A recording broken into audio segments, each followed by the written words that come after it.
Denver 7 News starts right now. If you look at his wife, she was standing there. She had nothing to say. Maybe she wasn't allowed to have anything to say.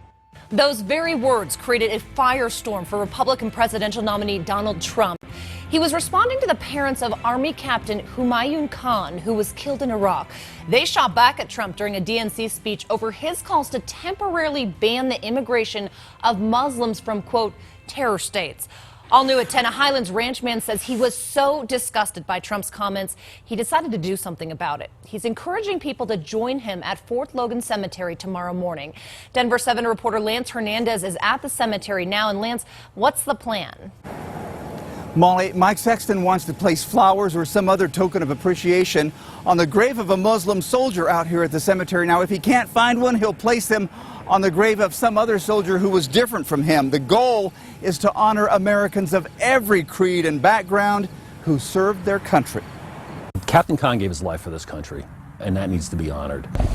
Mike Sexton says he was home watching Saving Private Ryan the night Donald Trump made comments about Captain Khan's mother. He specifically mentioned a scene where General Marshall read a letter from Abraham Lincoln to a Mrs. Bixby.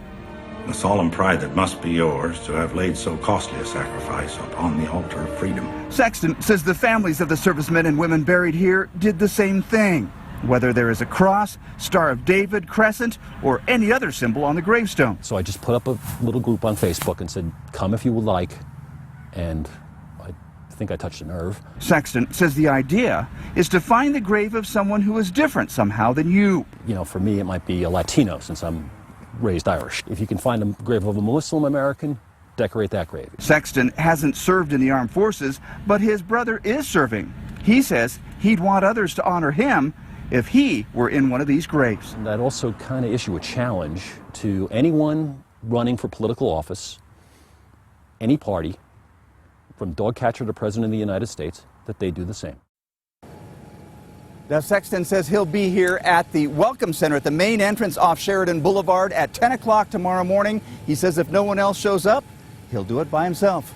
Reporting live at Fort Logan National Cemetery, Lance Hernandez, Denver 7.